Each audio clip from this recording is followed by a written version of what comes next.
Hello students, Sandeep नोनी वाला classes में आपका फिर से स्वागत है।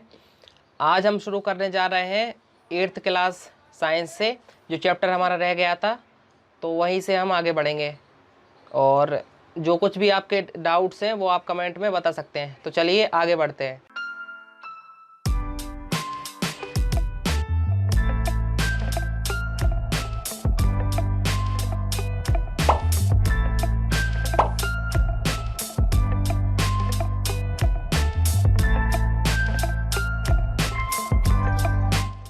हम खाद एवं उर्वरक के बारे में अभी बात करना है कि खाद एवं उर्वरक हमें मतलब जो खाद क्या हो गया, मैन्योर बोलते हैं इंग्लिश में, जो फर्टिलाइजर्स वगैरह जो मिलाते हैं किसान, उसके बारे में हमें बात करना है।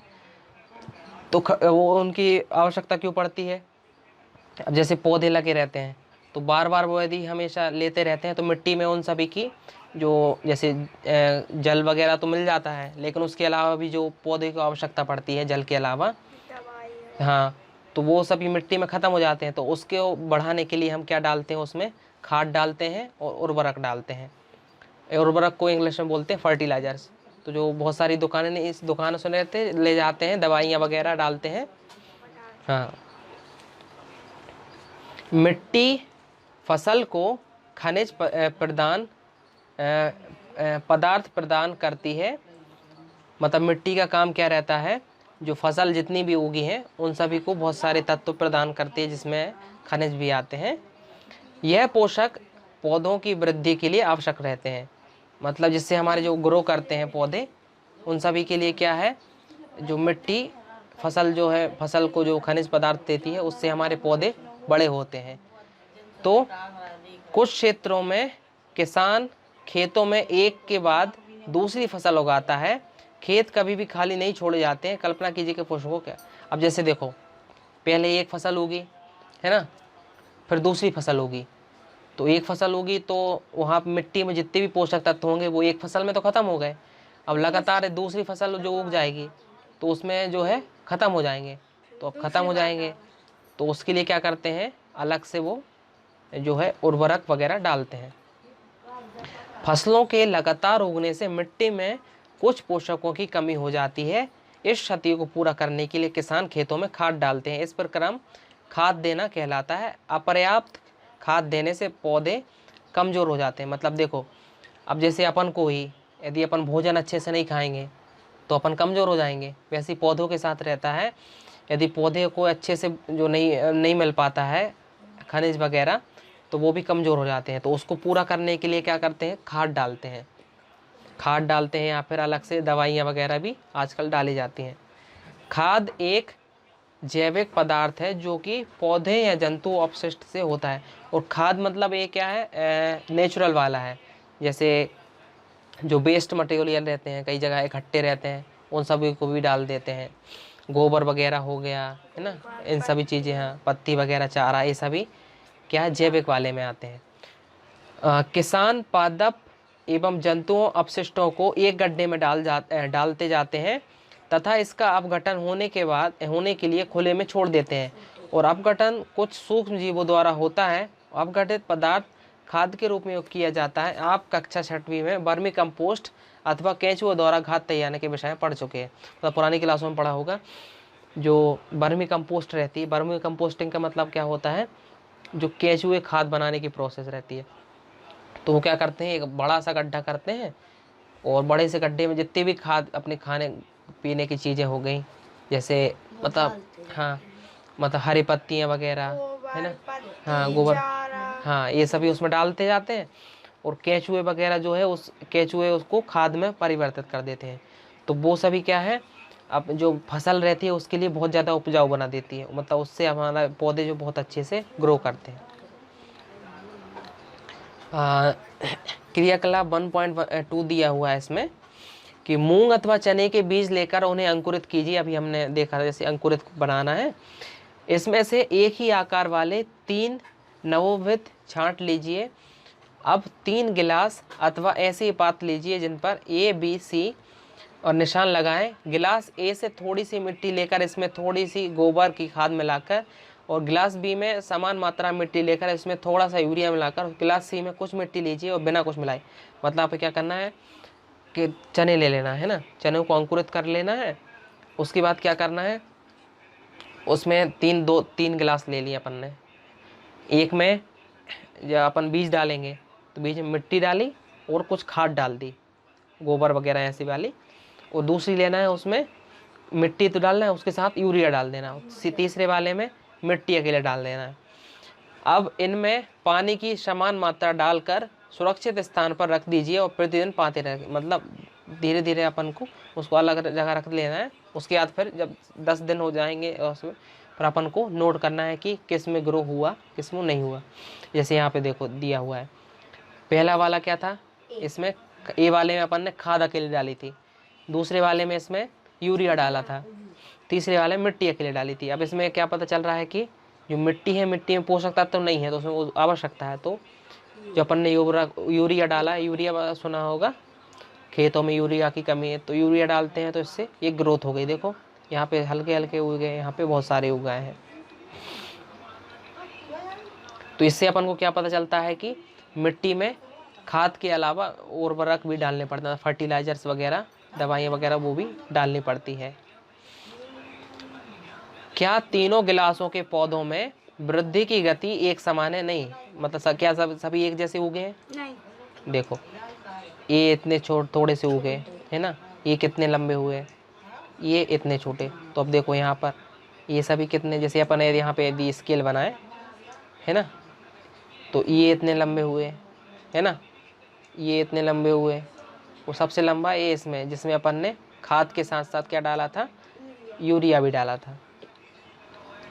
क्या तीनों गिलासों में पौधे में वृद्धि की गति एक समान है? किस प्रकार में किस गिलास में पौधों की वृद्धि बेहतर हुई? कौन से वाले में हुई? यूरिया वाले में, बी वाले में। और किस गिलास में पौधे की वृद्धि बेहतर है, किस गिलास में पौधे की वृद्धि सबसे अधिक है? मतलब 20 वाले में। तो उर्वरक रासायनिक पदार्थ है। अब हमें उर्वरक की बात करना है, मतलब जो यूरिया वगैरह वो क्या रहते हैं, उन्हें उर्वरक बोलते हैं।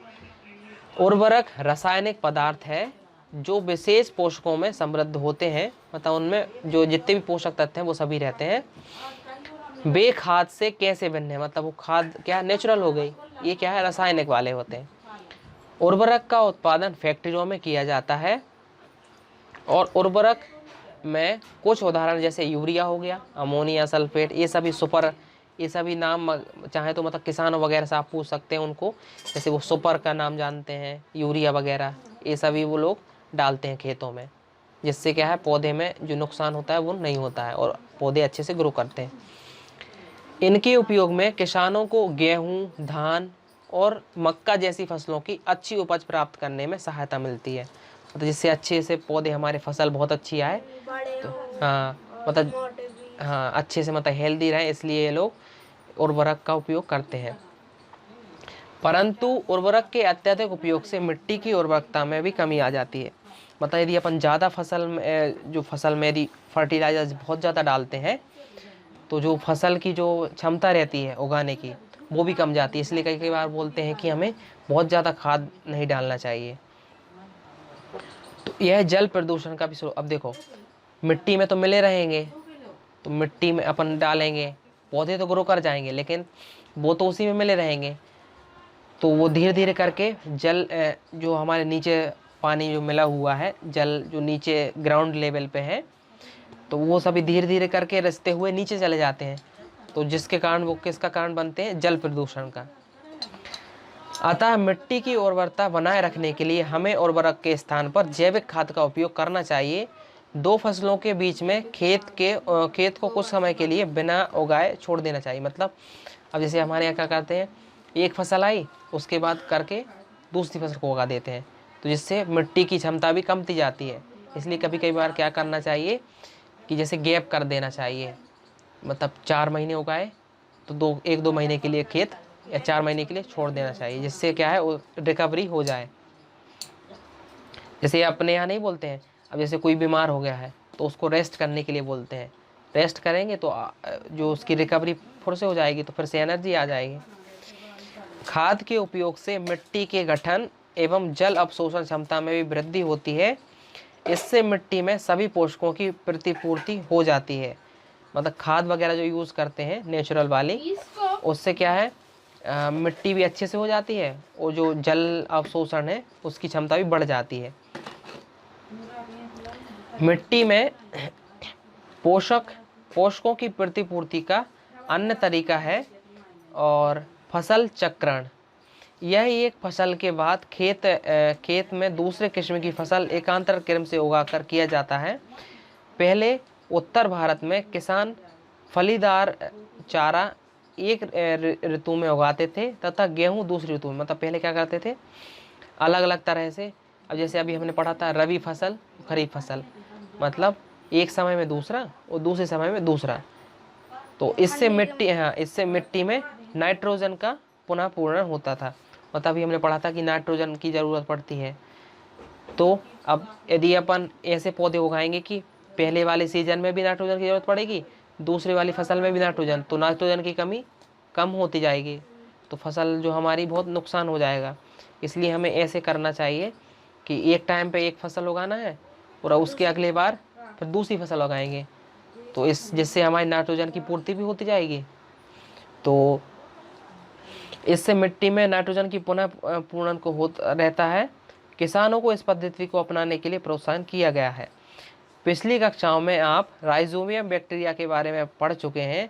यह फलीदार और लेग्यूमिनस पौधों को जड़ों की ग्रंथियों में पाए जाते हैं और वायुमंडलीय नाइट्रोजन का स्खलन करते हैं। मतलब अपन ने देखा था कि पूरे वायुमंडल में नाइट्रोजन तो बहुत ज़्यादा पाई जाती है, लेकिन पौधे उसका डायरेक्ट उपयोग नहीं कर पाते हैं। तो पौधे की जो जड़ों में एक बैक्टीरिया रहता है जिसको हम क्या बोलते हैं राइजोबियम बैक्टीरिया, है ना। तो राइजोबियम बैक्टीरिया क्या करता है, उस जो गैस है उसको पौधे के लायक बना देता है, जिससे पौधे उसका उपयोग कर पाते हैं। और राइजोबियम बैक्टीरिया उसके बदले में जो पौधे हैं उसको रहने की जगह दे देते हैं। सो यहाँ पे दिए हुए हैं अलग अलग ऐसे उर्वरक, एक उन दोनों में अंतर बताए हैं। ये अंतर इसको मतलब पढ़ लेना, क्योंकि ये सब क्या आते हैं तो इसको अपन पढ़ते हैं। उर्वरक एक मानव निर्मित है, मतलब उर्वरक जो है अपन खुद बनाते हैं फैक्ट्रियों में, लेकिन खाद क्या है प्रकृति से मिलते हैं, जैसे गोबर पौधे, तो ये सभी क्या है प्राकृतिक तरीके से आते हैं। उर्वरक का उत्पादन फैक्ट्रियों में होता है और खाद खेतों में बनाई जाती है, खेत वगैरह में बनती है और ये फैक्ट्रियों में बनती है। और उर्वरक से मिट्टी को ह्यूमस प्राप्त नहीं होते हैं और खाद में मिट्टी को ह्यूमस प्रचुर मात्रा में प्राप्त होता है। उर्वरक में पादप पोषण जैसे कि नाइट्रोजन फास्फोरस और पोटेशियम में प्रचुरता होती है। खाद में पादप पोषण तुलनात्मक रूप से, मतलब इसमें एक लिमिटेड मात्रा में रहते हैं, लेकिन यहाँ पे अनलिमिटेड, मतलब बहुत सारे तत्व रहते हैं। इसलिए ज़्यादा लोग क्या है आजकल उर्वरक का यूज़ करते हैं। इससे क्या है जो है मतलब पौधे बहुत अच्छे से ग्रो करने लगते हैं। सारणी 1.1 में उर्वरक एवं खाद के बीच अंतर बताए गए हैं और खाद के लाभ। अब इसमें लाभ बताए हुए हैं कि खाद के क्या लाभ हैं, मतलब नेचुरल वाली जो है। जैविक खाद उर्वरक की अपेक्षा अधिक अच्छी मानी जाती है। उसका मुख्य मतलब, अब जो जैविक खाद है जो प्रकृति से मिलती है उसको अच्छा क्यों बताया गया है, तो उसके क्या कारण इसमें बताया है। इससे मिट्टी की जल धारण क्षमता में वृद्धि होती है। मतलब मिट्टी जो है मिट्टी क्या काम करती है, पौधे को जल पहुंचाना है। तो जब तक यहाँ पे मिट्टी तक नहीं आएगा नीचे से, तब तक पौधे पे नहीं पहुंच पाएगा। तो जो खाद अपन डालते हैं उससे क्या होती है, वो जल को एक साथ रख सकती है। इससे मिट्टी भुरभुरी और संरद्ध हो जाती है, जिसके कारण गैस विनिमय सरलता से होती है। मतलब गैसेस जो है, गैसेस की जरूरत पड़ती है नाइट्रोजन वगैरह, तो भुरभुरी मतलब रेतीली ऐसे हो जाती है, रेतीली नहीं मतलब भुरभुरी टाइप की हल्की, हाँ, जैसे आसानी से गैस आ जाती है ऊपर, है ना। इससे मित्र जीवाणुओं की संख्या में वृद्धि होती है। मतलब मित्र जीवाणु जैसे कैसे केचुआ वगैरह हो गए, तो ये सभी क्या है इसको उर्वरक बना देते हैं फसल जो वहाँ पे खाद है मिट्टी। इस जैविक खाद से मिट्टी का गठन सुधर जाता है, मतलब मिट्टी अच्छे से हो जाती है, इसलिए खाद का उपयोग करना चाहिए। सो आगे हम बात करते हैं इंग्लिश में adding manure and fertilizer. So fertilizers और मैन्योर को कैसे मिलाना है वो सभी हम आगे बात करेंगे। The substances which are added to the soil in the form of nutrients for a healthy growth and plants are called manure and fertilizers। मतलब जिससे हमारी फसल वगैरह अच्छी रहे। तो उस जो जिन चीज़ों को मिलाते हैं उनको हम कहते हैं फर्टिलाइजर्स और मैन्यूल, मतलब जिससे हमारी फसल जो है वो अच्छी ग्रोथ करे और हेल्दी रहे, तो उनको हम कहते हैं फर्टिलाइजर्स और manure. Soil supplies minerals nutrients to the plant, crop plant, मतलब जो हमारा पौधा रहता है, तो सॉइल यहाँ पे मिट्टी है, तो सॉइल का काम करती है यहाँ से मिनरल्स और न्यूट्रिएंट्स को ऊपर तक पहुँचाती है। These nutrients are essential for the growth of plant. In certain areas, farmers grow crop after crop in the same field. The field is never left uncultivated or follow. Imagine what happen in the nutrients. अब जैसे क्या होता है India में और अलग अलग जगह पे जो फील्ड है और जो फसल हमें मतलब 4 महीने में होती है, उसके बाद अगले 4 महीने फिर से ऐसे कंटिन्यूसली होती रहती है, तो न्यूट्रिएंट्स की कमी आ जाती है। तो इस कमी को पूरा करने के लिए भी मैन्योर फर्टिलाइजर्स को मिलाते हैं। Continuous cultivation of crop makes the soil poor in nutrients, मतलब धीरे धीरे क्या है जो न्यूट्रिएंट्स है वहाँ पे कमी आने लगती है। Therefore farmer have to add manure to the field to replace the soil with nutrients, मतलब जिससे न्यूट्रिएंट्स की कमी पूरी होती रहे, कमी हो जाती है तो उसको भरने के लिए मैन्योर मिलाए जाते हैं। फार्मर जो है मैन्योर और खाद वगैरह मिलाते हैं। This process is called manuring. Manuring का मतलब होता है खाद मिलाने वाले प्रोसेस को हम मैन्योरिंग कहते हैं। इम्प्रॉपर और insufficient manuring results in weak plant, मतलब यदि अच्छे से खाद नहीं मिलाई गई तो जो पौधे हैं वो कमज़ोर हो जाते हैं। Manure is an organic substances obtained from the decomposition of the plant or animal waste। Manure किससे बनता है? प्लांट से या फिर एनिमल के वेस्ट से, मतलब गाय गोबर वगैरह इन सभी से डिकम्पोज करके मैन्योर बनाते हैं। Farmers dump plant and animal waste in a pit at open places and allow it to decomposes, मतलब फार्मर एक गड्ढे में इसको बना लेते हैं जिससे उनका मैन्योर बन जाती है। The decomposition is caused by some microorganisms. The decomposed matter is used as organic manure and you have already learned about vermicomposting। और जो है decomposition है वो कुछ बहुत सारे माइक्रो और फॉर एग्जांपल जैसे आपने अर्थवर्म के बारे में पढ़ा होगा, डिकम्पोजिंग में वर्मी कंपोस्ट बनाने में ये मदद करते हैं। अब यहाँ पे दिए हुए हैं एक एक्टिविटी, इसको आप कर सकते हैं चाहे तो घर पे। टेक मूंग और ग्राम सीड्स एंड जर्मिनेट देम, मतलब यहाँ पर चने या फिर मूंग ले सकते हैं। सिलेक्ट 3 इक्वल साइज सीडलिंग्स, और आप चाहें तो 3 ऐसे। टेक 3 एम्प्टी ग्लासेस और similar vessels, mark them A, B and C to glass A and little amount of soil mixed with the little cow dung manure, मतलब ये सभी गोबर वगैरह आपको मिला लेना है।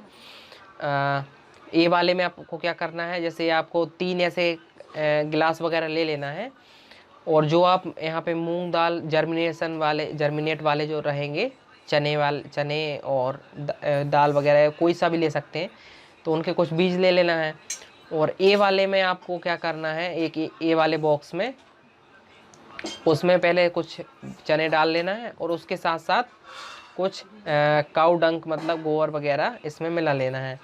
और एक बी वाला लेना है, उस बी वाले में क्या करना है, उतनी अमाउंट के जो चने ले लेना है और उसमें एक यूरिया मिला लेना है। और सी वाले में कुछ बस ओनली सॉइल मिला के उसमें चने को डाल देना है। तब कुछ देर 10 दिनों के बाद आप देखेंगे कि जो जिसमें अपन ने मैन्योर गाय का गोबर मिलाया था उनकी ग्रोथ इतनी हुई, और जिसमें अपने यूरिया मिलाया था उनकी ग्रोथ इतनी लंबी थी, और जिनमें ओनली सॉइल थे उसकी ग्रोथ। तो इससे क्या पता चलता है कि जिसमें अपन ने मैन्योर या फर्टिलाइज़र मिलाए उनमें ग्रोथ ज़्यादा होती है। Dead plants in all the glasses grow at the same pace, मतलब क्या सभी की ग्रोथ एक साथ हुई? नहीं, लेकिन सभी में अलग अलग हुई। Which glass showed better growth of the plant, in which glass was the growth fast, मतलब सबसे ज़्यादा फास्ट ग्रोथ किस में हुई? जिसमें अपन ने यूरिया मिलाया था, बी वाले में। Fertilizers are chemical which are rich in particular nutrients, मतलब बहुत सारे न्यूट्रिएंट्स इसमें रहते हैं फर्टिलाइजर्स में। How are they different from manure, manure से कैसे डिफरेंस है, क्योंकि ये सभी नेचुरल रहते हैं और फर्टिलाइजर जो है फैक्ट्रियों में रहते हैं। तो fertilisers are produce in factories and सब example of fertilisers are urea, और urea, ammonium sulphate, super phosphate, और ये सभी जो है वो फर्टिलाइजर्स के एग्जाम्पल हैं। और नॉर्मली आप लोग यदि कोई किसान होंगे तो आपके घर पे भी ये सभी यूज़ होते हैं, आप चेक कर सकते हैं।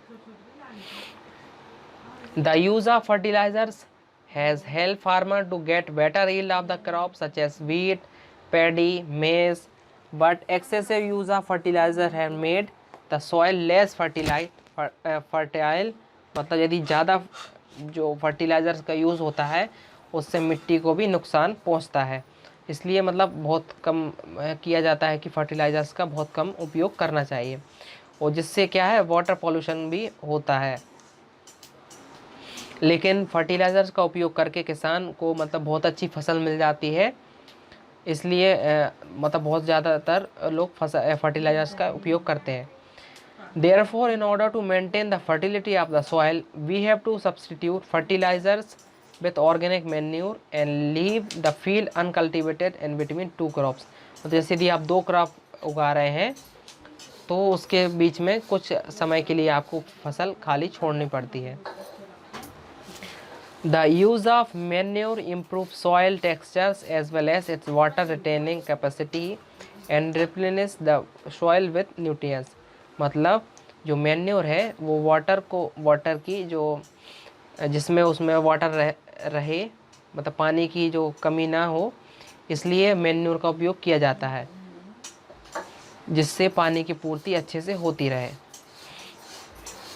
Another method of replenishing the soil with nutrients through crop rotation, और क्रॉप रोटेशन के जरिए भी सॉइल का जो है सॉइल में न्यूट्रिएंट्स रहता रहे, इसलिए क्रॉप रोटेशन का मतलब होता है जैसे एक टाइम में दूसरी फसल उगाई तो उसके अगली बार फिर दूसरी फसल, इस कारण से जो सॉइल में न्यूट्रिएंट्स हैं उनकी कमी नहीं होती है। This can be done by growing different crop alternatively. Another method of replenishing the soil with nutrients is through crop rotation.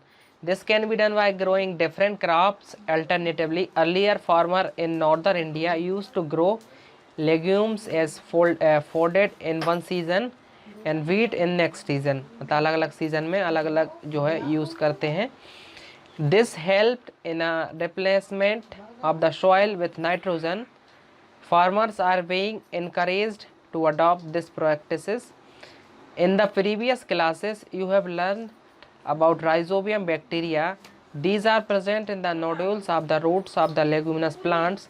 They fix atmospheric nitrogen। और वो क्या काम करते हैं, जो राइजोबियम बैक्टीरिया है वो जो एटमॉस्फेरिक नाइट्रोजन है उसको उपयोगी बनाते हैं, जिससे पौधे यूज़ कर सकें। सो जो है फार्मर्स को ये प्रैक्टिस करनी चाहिए कि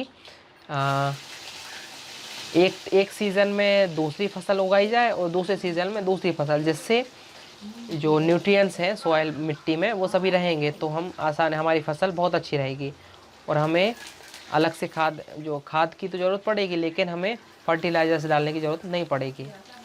यहाँ पे दिए हुए हैं, तो कल का होमवर्क आप लिख सकते हैं कि फर्टिलाइजर्स और मैन्योर में आपको ये डिफरेंट याद करके आना है। और हिंदी में यदि आप बात करें तो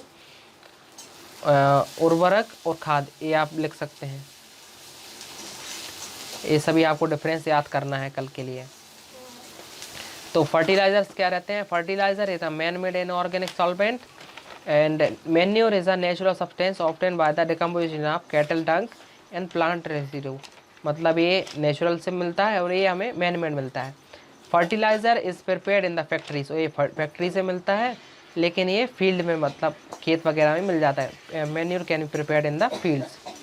Fertilizers does not provide any humus in the soil, but manure provide a lots of humus to the soil. And fertilizers are very rich in plant nutrients like nitrogen, phosphorus, potassium. Manure relatively less rich in plant nutrients, मतलब fertiliser में बहुत सारे nutrients रहते हैं अलग अलग तरीके से, बहुत ज़्यादा मात्रा में, लेकिन मैन्योर में कम ही न्यूट्रिएंट्स लिमिटेड क्वांटिटी में पाए जाते हैं। सो टेबल 1.1 में हमने देखा कि फर्टिलाइजर्स और मैन्योर में क्या अंतर है। तो अब मैन्योर के जो एडवांटेज है उसके बारे में हम बात करते हैं, मतलब खाद के जो महत्वपूर्ण है क्यों है उसके हमें बात करना है। The organic manure is considered better than fertilizer, this is because it enhance the water holding capacity of soil, मतलब ये जो है वाटर की जो है पानी को रोकने की क्षमता वो मिट्टी में बढ़ाता है। It makes the soil porous due to which the exchange of gases become easy, मतलब जो है मिट्टी को ऐसे एकदम हल्का कर देते हैं जिससे गैसेस का एक्सचेंज हो पाता है। It increase the number of friendly microbes, और जो फ्रेंडली माइक्रोब जितने भी रहते हैं जो हमारे गैस को जो हमारे मिट्टी को और पौधों को, इन दोनों के बीच में जो कॉम्बिनेशन अच्छा रहे इसलिए उनको बढ़ाते हैं। ये मैन्योर के कारण होता है। It improves the texture of the soil, soil के टेक्सचर को बढ़ाता है। सो आप होमवर्क लिख सकते हैं, उर्वरक और खाद में डिफरेंस करना है याद, और हमें जो है खाद के लाभ के बारे में पढ़ना है। इन दोनों को होमवर्क लिख लेना, ठीक है। इन सभी को आपको याद करके आना है कल।